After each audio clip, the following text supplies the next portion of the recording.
Hi students, current affairs జనవరి మొదటి వారంకి స్వాగతం సుస్వాగతం.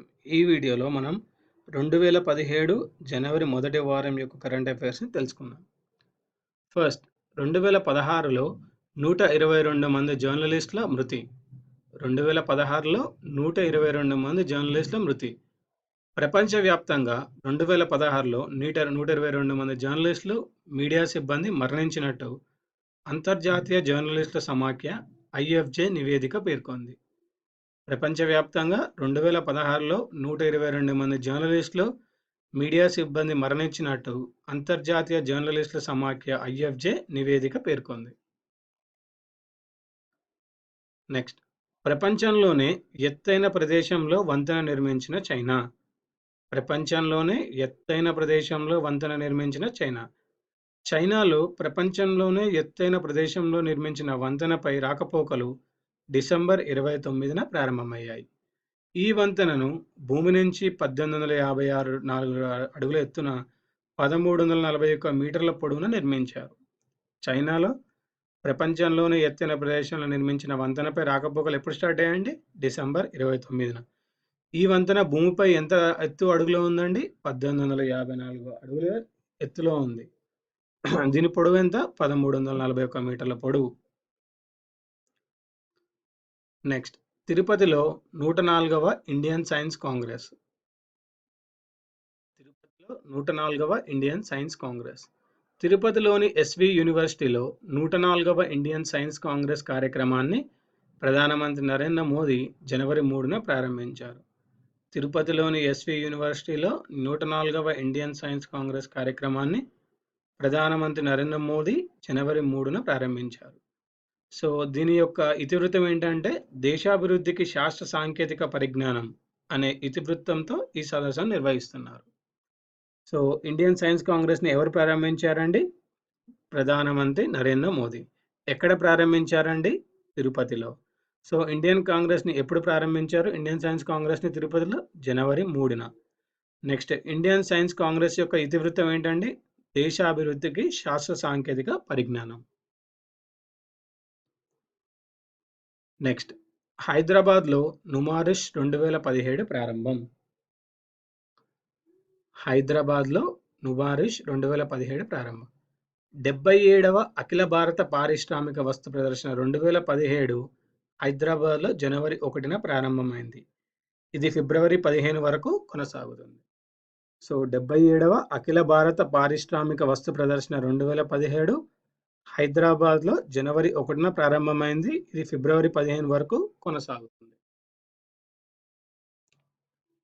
నెక్స్ట్, నెల్లూరు జిల్లాలో ఎన్సీఈఆర్టీ కేంద్రానికి భూమి పూజ.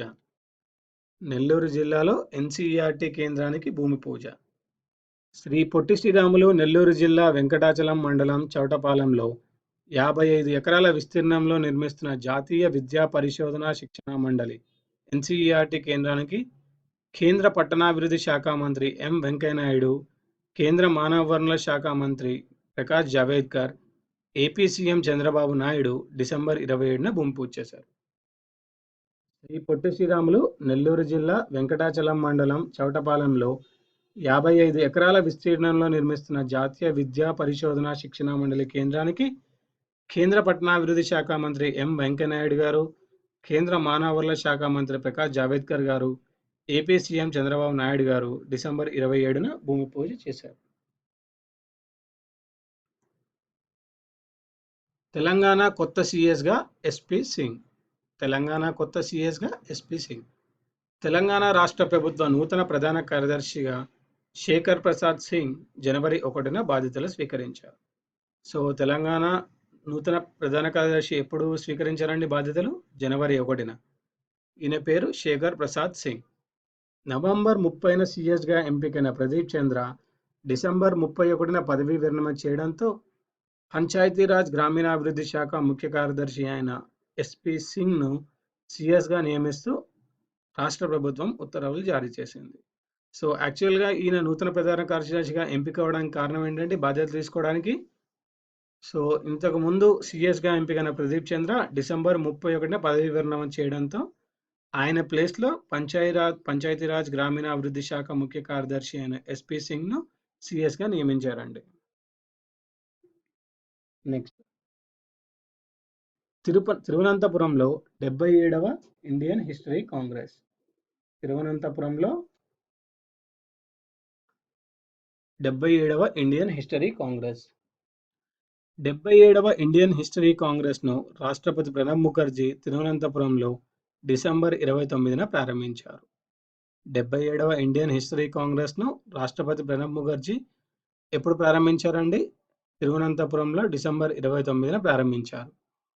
ఈ సందర్భంగా ఆయన మాట్లాడుతూ చరిత్ర పరిశీలనలో నిష్పాక్షికంగా వ్యవహరించాలన్నారు. వ్యవహరించాలని చెప్పారు. నెక్స్ట్ ఏపీలోని మోరీ గ్రామంలో ఫైబర్ గ్రిడ్ ప్రాజెక్ట్ ప్రారంభం. తూర్పుగోదావరి జిల్లా సకినేటిపల్లి మండలం మోరీ గ్రామంలో ఫైబర్ గ్రిడ్ పైలట్ ప్రాజెక్టును ఆంధ్రప్రదేశ్ ముఖ్యమంత్రి చంద్రబాబు నాయుడు గారు డిసెంబర్ 29న ఆవిష్కరించారు. తూర్పుగోదావరి జిల్లా సకినేటిపల్లి మండలం మోరీ గ్రామంలో ఫైబర్ గ్రిడ్ పైలట్ ప్రాజెక్టును ఆంధ్రప్రదేశ్ ముఖ్యమంత్రి చంద్రబాబు నాయుడు గారు డిసెంబర్ 29న ఆవిష్కరించారు. సో ఇక్కడ ఇంపార్టెంట్ వచ్చేసి మోరీ మండలం అండి, మోరీ గ్రామం ప్రారంభించింది వచ్చేసి చంద్రబాబు నాయుడు గారు. ఓకే, నెక్స్ట్ యూపీఎస్సీ చైర్మన్గా David. Union Public Service Commission కొత్త చైర్మన్గా professor David R Syiemlieh. So UPSC కొత్త చైర్మన్గా ఎవరు నియమితులయ్యారండి? David R సైమల్లే. ఈ మేరకు జనవరి 2న రాష్ట్రపతి ప్రణబ్ ముఖర్జీ ఉత్తర్వులు జారీ చేశారు. నెక్స్ట్ భారతీయ ప్రొఫెసర్ శంకర్ సుబ్రమణియన్కు నైట్హుడ్. భారత సంతతికి చెందిన బ్రిటిష్ ప్రొఫెసర్ శంకర్ సుబ్రమణియన్ను బ్రిటన్ ప్రభుత్వం నైట్హుడ్ హోదాతో సత్కరించింది. ఈయన పేరేంటండి? భారత సంతతి బ్రిటిష్ ప్రొఫెసర్ పేరేంటండి? శంకర సుబ్రమణ్యన్. ఈయనకి ఏ హోదా ఇచ్చిందండి? నైట్హుడ్ హోదా. ప్రస్తుతం ఆయన కేంబ్రిడ్జ్ విశ్వవిద్యాలయంలో రసాయన శాస్త్ర విభాగంలో పనిచేస్తున్నారు. ఈయన ఎక్కడ పనిచేస్తున్నారండి? కేంబ్రిడ్జ్ విశ్వవిద్యాలయంలో రసాయన శాస్త్ర విభాగంలో పనిచేస్తున్నారు. డిఎన్ఏ అనుక్రమాన్ని కనుగొన్న పరిశోధకుల్లో ఒకరిగా శంకర్కు గుర్తింపు ఉంది. నెక్స్ట్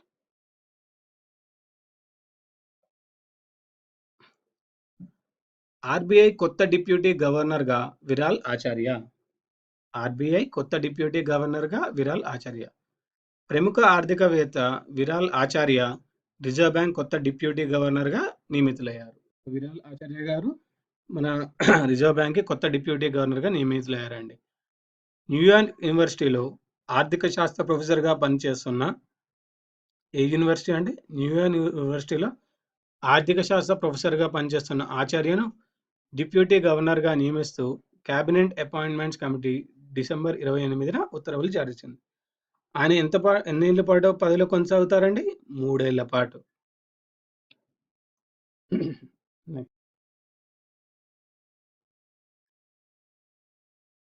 మేఘాలయలో 2022 జాతీయ క్రీడలు. 2022 జాతీయ క్రీడలను ఈశాన్య రాష్ట్రం మేఘాలయలో నిర్వహించనుంది. 2022 జాతీయ క్రీడలను ఈశాన్య రాష్ట్రం మేఘాలయలో నిర్వహించనుంది. ఈ మేరకు డిసెంబర్ 29న భారతీయ ఒలింపిక్ సంఘం నిర్వహించిన వేలంలో మేఘాలయ 5 కోట్లతో క్రీడల నిర్వహణ బాధ్యతను దక్కించుకుంది. దీనికోసం ఆంధ్రప్రదేశ్, ఛత్తీస్గఢ్, గోవా, ఉత్తరాఖండ్ రాష్ట్రాలు పోటీ పడ్డాయి. దీనికోసం ఎవరెవరు పోటీ పడ్డారండి? ఆంధ్రప్రదేశ్, ఛత్తీస్గఢ్, గోవా, ఉత్తరాఖండ్ రాష్ట్రాలు పోటీ పడ్డాయి.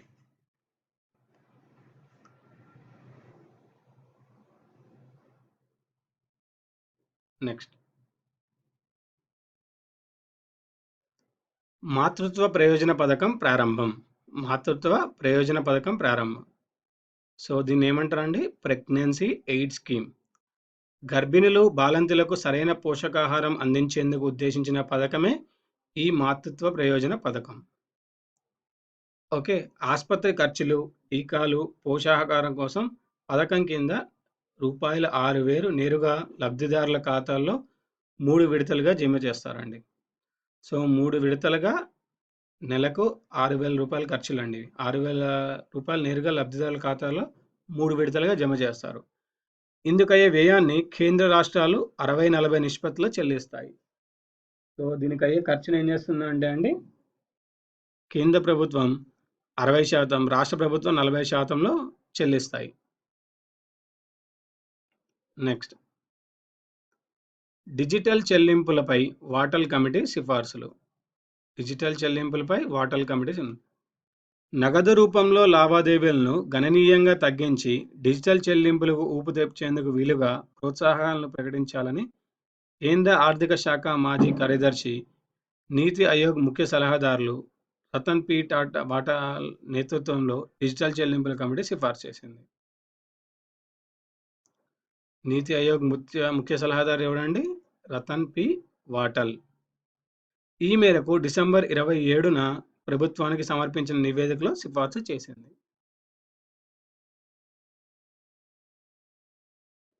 ఇవండి ఈ వీడియోలోని జనవరి మొదటి వారానికి సంబంధించిన కరెంట్ అఫైర్స్. వచ్చే వీడియోలో మరికొన్ని కరెంట్ అఫైర్స్ కలుద్దాం. ఈ వీడియో మీకు నచ్చినట్టయితే లైక్ చేయండి, సబ్స్క్రైబ్ చేయండి, షేర్ చేయండి.